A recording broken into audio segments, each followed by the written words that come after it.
Okay, full confession. Now that I'm catching up with Grey's Anatomy, I am exceptionally excited for the episodes I'm about to watch in this video. Episode 11th and 12th. Specifically the 12th episode because it is directed by none other than Miss Debbie Allen. I've said this a million times before about the episodes. Some of the episodes that have been directed by her, they have been my most favorite episodes so far. For instance, Guess Who's Coming to Dinner, The Room Where It Happens. Those are the only two I can think of at the moment, but I'm pretty sure there's more.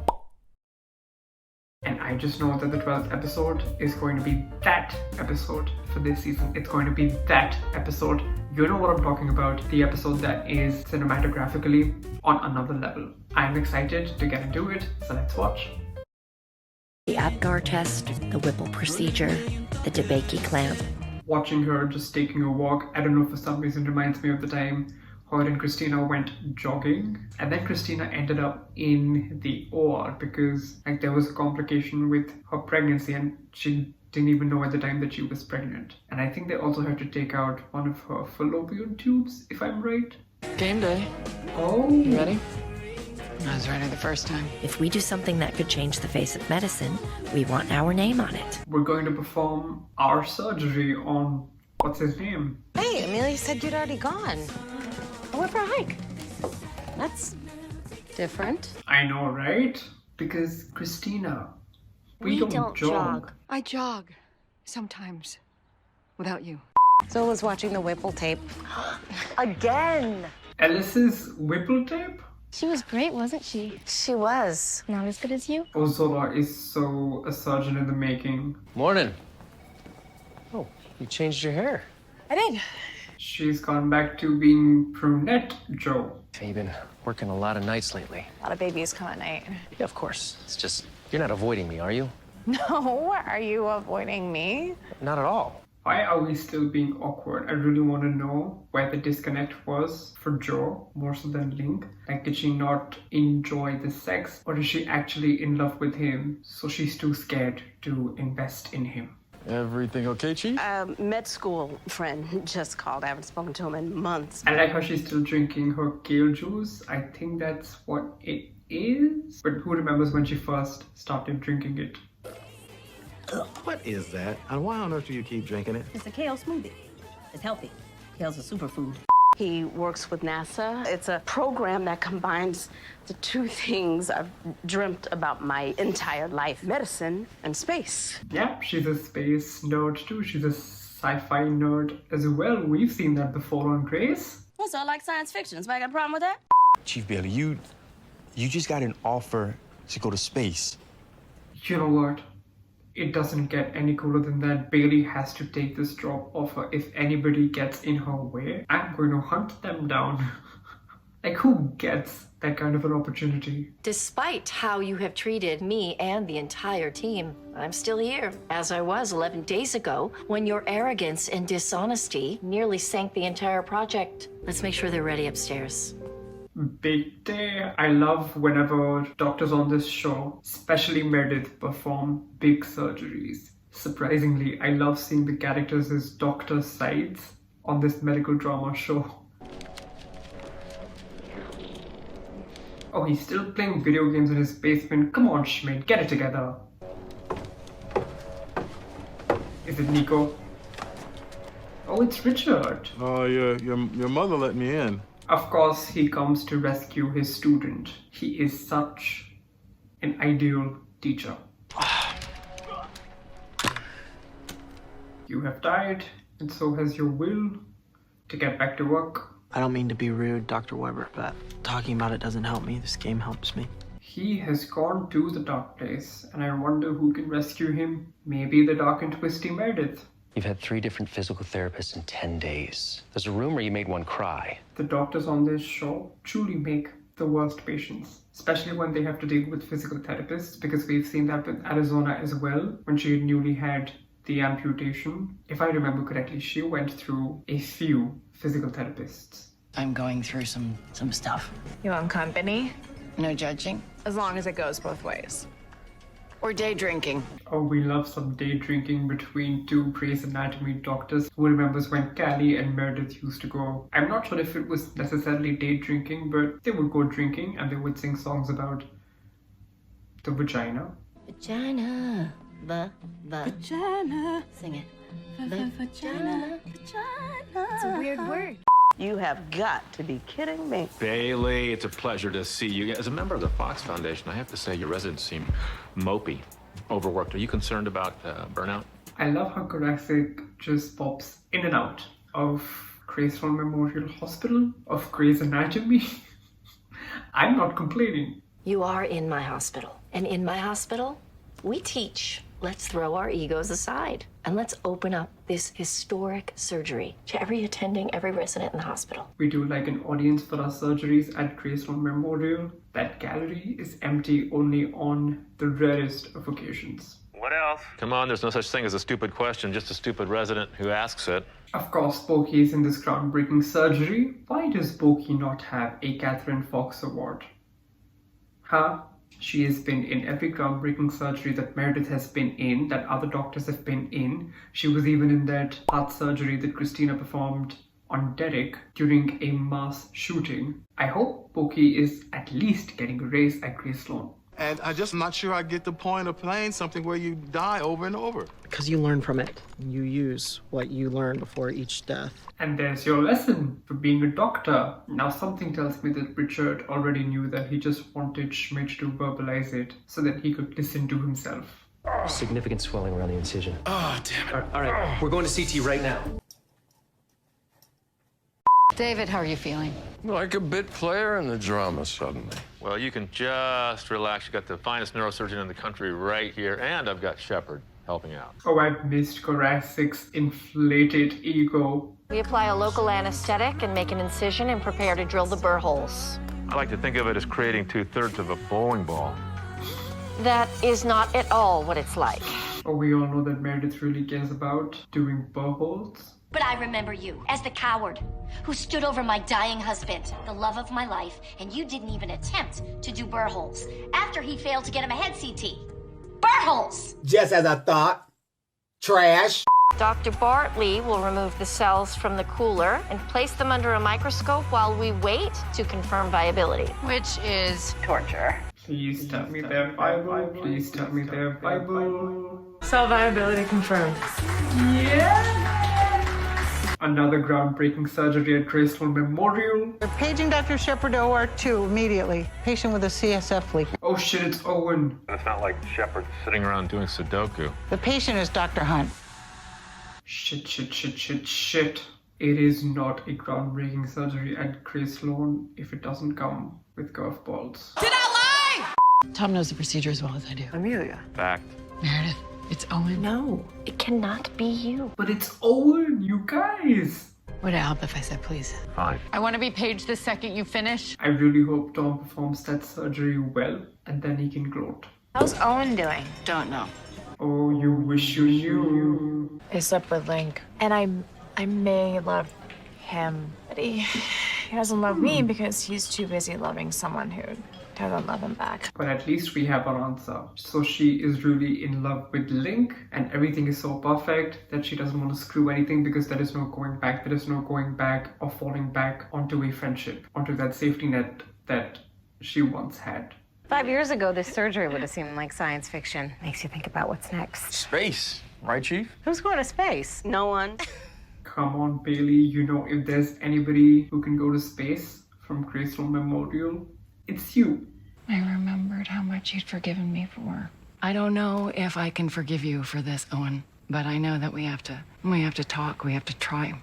I'm sure Teddy and Owen can talk their way through this. They've been in the same place before. I'm sure Owen can make Teddy understand where he was coming from, why he wanted to help those people, irrespective of how unethical he may have been. You are someone who loves her people so hard and so much that the second they're in trouble, everything else just falls away.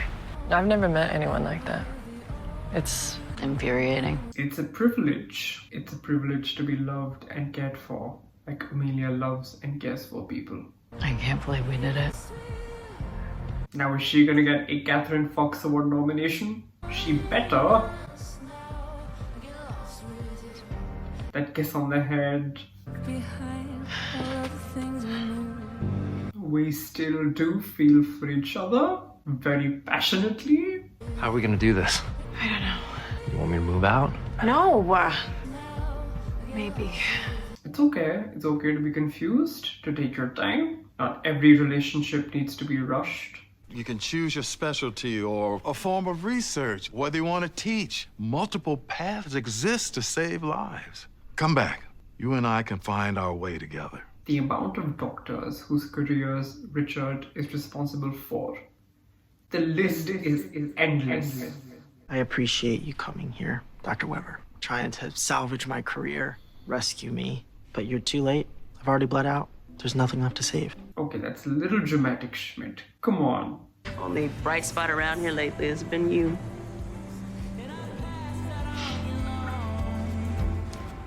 Whoa. I must have misread the situation. You think Good night, Chief Bailey. Good night, Chief Bailey. that is awkward as fuck. Oh, she's back in Minnesota.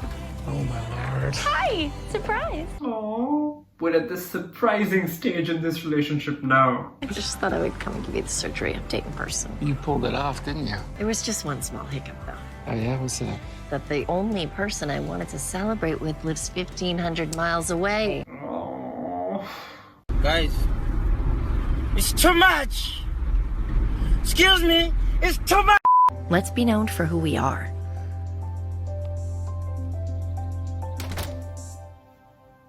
Okay, now on to the Debbie Allen directed episode. Oh my god! Okay, it's happening! Debbie Allen, I surrender myself to you. Are we in Minnesota? Just a heads up, the owner of the cabin has a very strict no phones policy except in emergencies. I wouldn't want to upset the owner. We are on a cottage getaway. Love that from Meredith. Ready? Yeah. Let's go. Paging Dr. Hamilton to the Gray Center. Paging Dr. Hamilton, so he has recovered from the surgery. 98, 99, 100. Ready or not, So here I the come. sun is actually white? Yeah, weird, huh? Huh? I didn't know that. First few times I came up here, I got a little stir crazy. Because there were no lives to save. Not a single one, so I had to settle into the calm.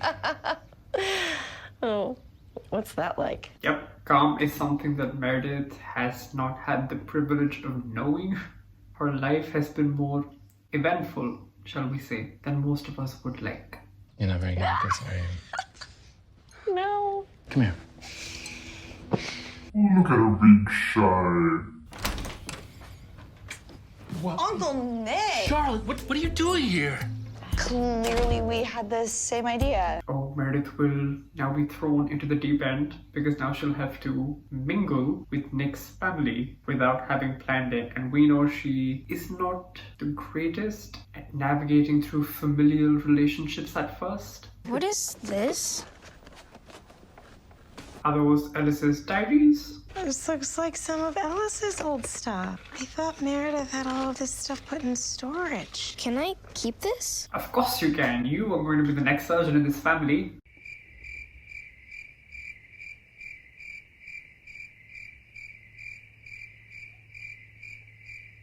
Is this for you, Aunt Maggie? Oh no. Or maybe oh yes. A letter she wrote from Maggie. This is going to be some sort of first communication between Alice and Maggie. Are you gonna open it? It could be for another Margaret. Ciao. Zola, that little one, she's got some sass. You don't even have to read it, but it's nice that you have it. I'm sure she wants to read it, she's just scared. When I first met Silver, his name was actually Oak, but he's much more of a Silver now. How do you just go about changing your name as per your mood?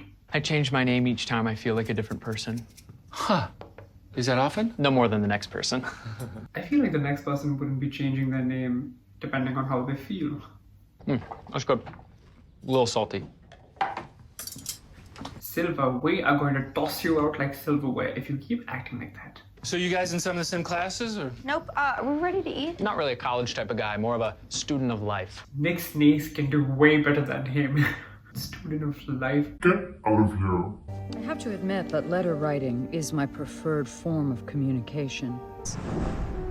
There are things I should probably say to you, Margaret. My recent diagnosis has forced me to think about my own mortality. So Alice wrote Maggie a letter as soon as she got her Alzheimer's diagnosis. You know, I think I got my desire to take care of people from my mother. She was the quintessential housewife, and everything down to the pleats in my A-line skirt had to be perfect. That wasn't enough for my father. He slept with all of his secretaries, even the married ones. So I wonder if Alice got her perfectionism from her mother and her infidelity from her father, even though infidelity can't be passed down, of course, but again, their behavior would have had some impact on her. Were you scared when your mom died? Yeah, I was. I was scared when I thought my mom was dying. And I assume Zola would have been even more scared than usual given that she had already lost her dad.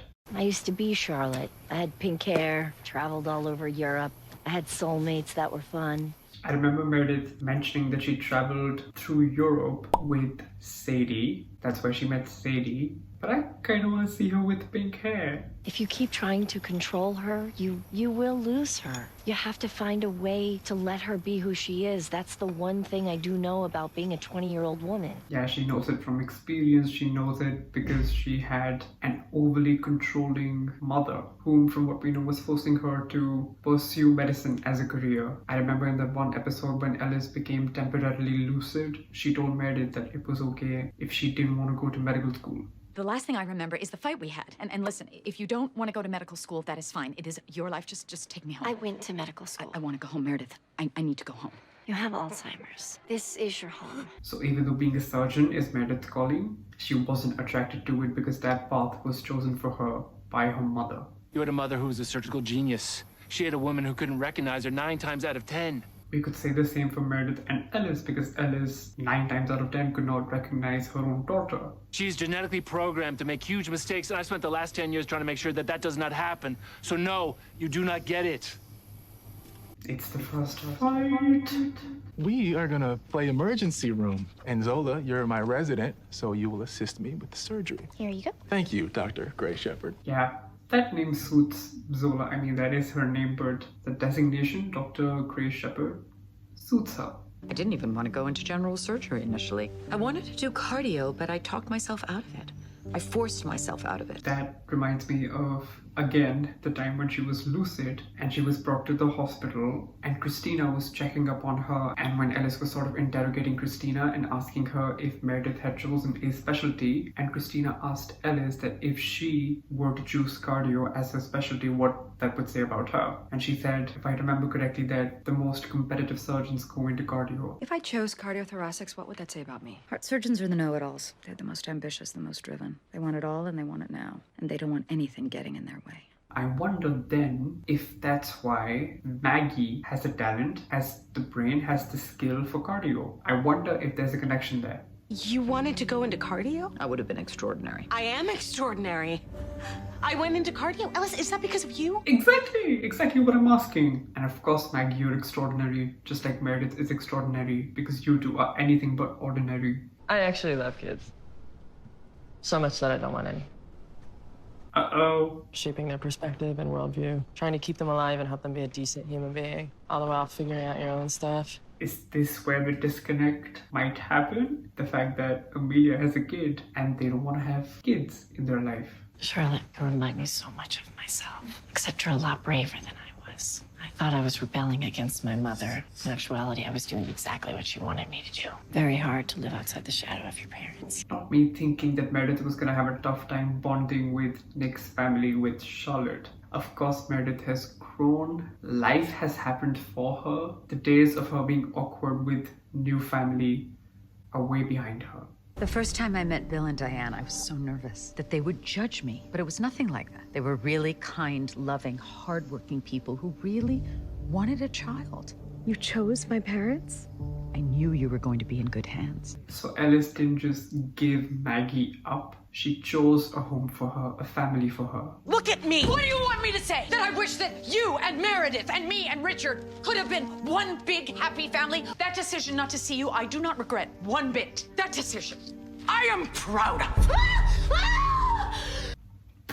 This scene, Kelly McCreary and Kate Burton, I bow down to you. But I'm really glad that we're seeing this because, of course, since Maggie came into the picture, Ellis was long gone. We haven't seen a lot of this story. The only part of her storyline that we did see was that Ellis had found out that she was pregnant with her and she was obsessively writing in her diary. And then at one point she started making notes of what she was eating because she wanted to be healthy. She wanted Maggie to be healthy. She wrote in these journals, obsessively, and she starts writing down everything she ate. This was when she realized she was pregnant with you. So she wanted you to be okay. She wanted to be healthy. And then she gave birth, and Ellis and Meredith moved to Boston, and that was it.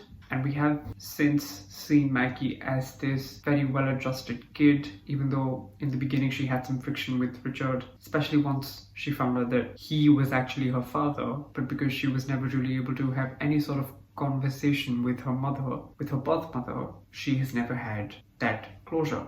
I'm okay. And it's because of you that I can even think about traveling the world. I'll make sure that I have options. But in order for me to do that, you have to stop trying to dictate my every move. You have to let me mess up.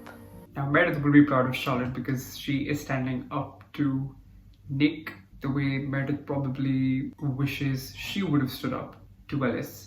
I assume that Meredith wishes she wouldn't have rebelled against Ellis, but explained what she wanted to do and when she wanted to do it. I do have one regret. I do wish that you and Meredith could have met. She could have used a sister. I have a feeling you would have been a good influence on her. True sisters. We are. Now I can't help but imagine for the 100th time what it would have been like had Meredith, Maggie and Lexi been together. It would have been the perfect household with Meredith, Maggie, Lexi and Amelia. The sisterhood. But I did my best with you by giving you away. I knew you would be better off with Bill and Diane. She was. That is the closure that Maggie needs.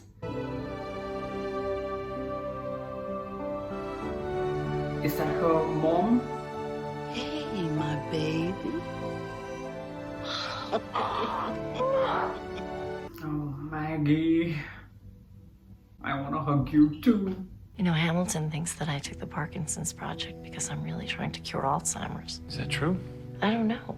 But I also don't know if I can just go back to Graceland and be Chief of General anymore. A part of me wants to say that Graceland will always be her home, but another part of me also thinks that it's unrealistic and unfair of us to expect Meredith to always be in Seattle, to always be at Graceland. She can of course do great things at this hospital that raised her, that made her the doctor that she is today. But maybe there's more to her story. Maybe there's more to her career. Everybody else has moved on. Christina, Alex, Avery, April, even Izzy. Why not her? Is that how we wrap up Grey's Anatomy? The last man standing, the last woman standing leaves, and that's how we wrap up Grey's Anatomy. It's actually hard to even imagine. I also have a very hard time trusting people. And if you sell insurance or you don't like dogs, you're dead to me. Well, I'm great on that. Meredith should get another dog. I mean, she doesn't have her time to take care of her dog, but why not? I miss dog. When I'm falling in love, and it scares me because I've done it very rarely in my life. Just don't love the feeling of losing control. When you're falling in love. We love each other. I mean, of course we do, but it's nice to say that once in a while. Do you think my birth mother thinks about me? Do you think about her? I wonder about her, but I feel bad about it. I don't want to make my mom sad. I've always wondered about that, and I don't know why I didn't think of this, given Maggie's storyline in this episode, but of course Zola was going to reach an age where she was going to think about her birth parents. A part of me really wants to see that happen. If Zola herself wants to meet her birth parents or know more about them, I would, as a viewer, like to see that happen in an episode. Growing up, I didn't like being around my dad because of some of the decisions he made. But my mom, she was my hero. So's mine. Oh, you guys, Zola is such a grown-up. I can't take it. You know, you could stay. I can't. Because I'm a mom.